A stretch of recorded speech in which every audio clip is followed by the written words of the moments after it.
Year 2, dominant.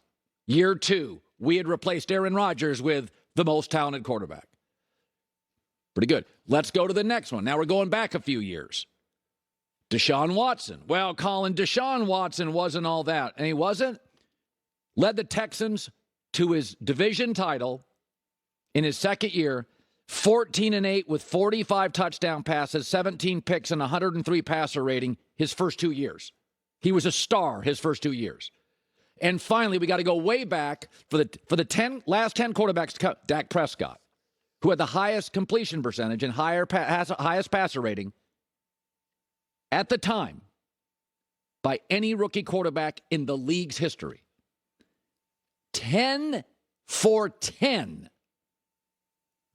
8 of 10 immediate stars. 10 of 10 stars by Thanksgiving second year. Hurts and Josh Allen took a little longer. Brian Daboll had to get Josh Allen's wildness and efficiency better. And Jalen Hurts, frankly, as a second-round pick, just needed somebody to believe in him. 10 for 10. If you're arguing going into year 3, you don't have your guy. The last 10 star quarterbacks to enter the league, 10 for 10. You knew Thanksgiving second year. Some of them didn't have good O-lines. Some of them didn't have good owners. Some of them didn't have weapons. Burrow had a terrible O-line. Herbert had a terrible O-line. Mahomes initially, they had to rebuild the defense. He had to win shootouts every week. Deshaun Watson had bad ownership. Jalen Hurts, nobody would support him. Took him until Nick Sirianni to say, I'm going to put my arms around you. This year, finally. So, and the one you could push back on a little is Jalen Hurts, but remember, he pulled that franchise, which was last year we deemed dysfunctional. He pulled them into the playoffs. Jalen Hurts pulled that team into the playoffs last year. So all I'm saying is you can argue with me, you can scream at me, you can yell at me. Nick Wright and I don't agree on a lot, but we agreed on this yesterday about drafting a quarterback high. People believe that missing on a top 5 quarterback, missing on a top 5 pick, sets your franchise back years and years and years. No, it does not. Missing on a top 5 quarterback and not admitting you missed is what sets your franchise back. What kills you is when you draft Mitch Trubisky, when you draft Blake Bortles, when you draft a guy, Sam Darnold, that you know 18 starts in, he's cooked. He's not the guy, and you deny it, and you won't admit it. Nick and I agree on that. 10 for 10. Thanksgiving, second year. Those guys, some had bad ownership, terrible offensive lines, no weapons, tough divisions, no defense, had to win shootout. 10 for 10. Trevor Lawrence is just the latest.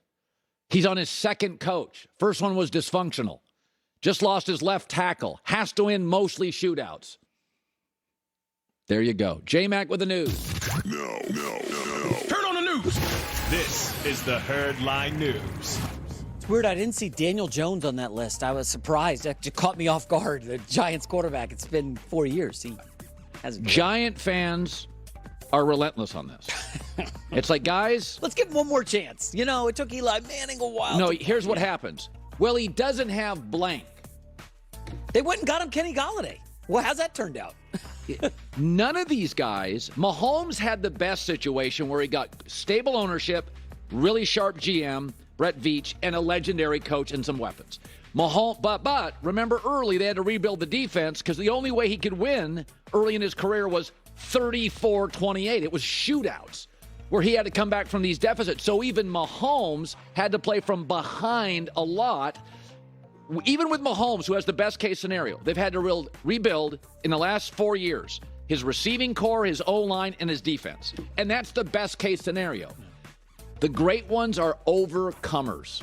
And I'll say this about Dak, because I think Dak is arguably the least talented of the 10. Dak has overcome a lot of the Dallas nonsense. Why? Because he has been so mature. Is there any quarterback in the league better than Dak Prescott? He is the best quote in the league. he's the Derek Jeter, Eli Manning. If there's a nonsense going on in the background with Jerry Jones, Dak always comes up, says the right thing.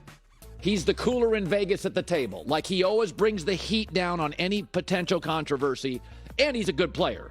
But I would say of all those, he's the B-plus guy. But when I pushed back his rookie year and told people to settle down, Cowboy fans were insistent he was really good, and he is really good. He's just not great. But he's a franchise quarterback. Yeah, let's start with a guy from that list, Colin. Jalen Hurts, dealing with that shoulder injury, and the availability for this weekend's matchup with the Cowboys. Still don't know.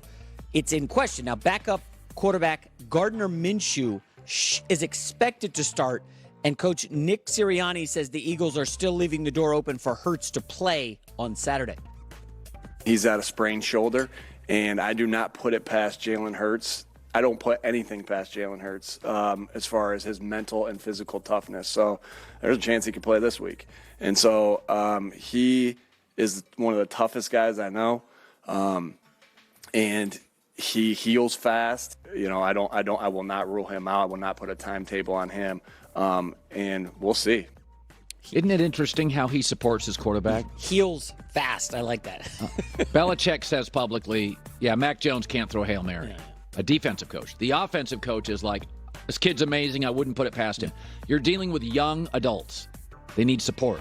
Those words matter. Yeah. If I'm going to rip Baker Mayfield for being bad at the podium, then I'm going to rip Bill Belichick for being equally bad at the podium. You do not say, my quarterback can't throw a Hail Mary. You do not do that with a young quarterback. You have to be overly optimistic, feel like a PR person, but I'm banging on quarterbacks all the time. When they go to the podium, hat on backwards, and say something and inflame a situation. What message is Belichick sending to free agent wide receivers when he says, yeah, my quarterback can't throw a Hail Mary? Why in God's name, if I can go play with Stafford, Aaron Rodgers, or a quarterback that can't throw a Hail Mary, why would I go to Mac Jones? Good question. That's a great press conference by Nick. He's gotten way better at the press conference. Isn't this the guy part. you hammered after his first press conference? You know what? But that's how you do it. He's grown up. If you see on the screen there, the line has gone down to 4.5. I know. Remember, this went up to 6. I loved it Now, at 5.5, 6. I do want to point out, obviously 4.5 at Fox Bet here. There are other books that are already down to 4. So there is a sign that this could be going down more. Now, I don't know if somebody knows something about the Jalen Hurts injury. Is there a chance Jalen Hurts plays on Saturday? Or the wise guys. They believe in Gardner Minshew. By the way, Minshew missed practice Tuesday. He was at Mike Leach's memorial service. He gave a eulogy. It involved an F-bomb. It was great. It's pretty good. You should go look it up online. Yeah. Gardner Minshew, that's a big week for him. Listen, his coach from college just passed away. Is he going to be fired up and go into this game? Inspired by Mike Leach. I like the Eagles. I took the 6. You know, I never forget the Buster Douglas fight. Remember his mom had passed away? That's a good poll by you. What is that, 30 years ago? Yeah, and Buster Douglas said, my training changed. I fought for my mom. That fight happened, was it 88? Whatever year it was. Yeah. It was a long time ago. But there was no internet at the time to look it up. Oh, yeah. I don't even know if we had cable TV at the time. I remember waking up and seeing the newspaper the next day, and I was like, Mike Tyson lost? I don't have time on the show today to tell the story. I was sitting with a friend of mine, I'll tell it briefly, Aaron Gordon, at the Mirage California Pizza Kitchen. I was broke. Aaron didn't have any money. We didn't have any money. Come on, CPK's a nice spot. It was 42-1 Buster Douglas. And Aaron Gordon said, let's go bet on Buster Douglas. And I said, I want a barbecue chicken pizza. I said, that's the stupidest thing I've ever heard. So I get in my car, and I turn on an FM rock station in Las Vegas. 92.3 KOMP, I think, was the station. And they're doing updates or something on it. They're like, Tyson's in big trouble, 3rd round.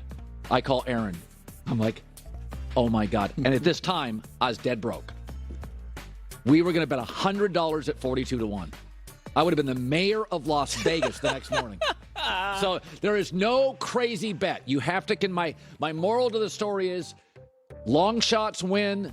Go back and watch Miracle About Our Hockey Team. I mean, Chaminade once beat Ralph Sampson, the number 1 basketball team in the country. Look up Chaminade. There's no crazy bets. Underdogs win. Yeah.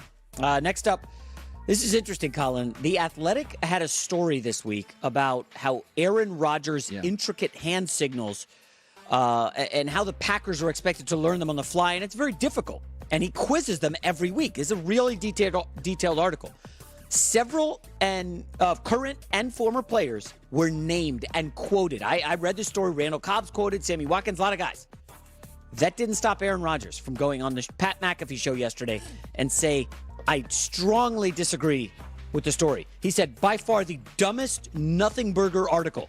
It's not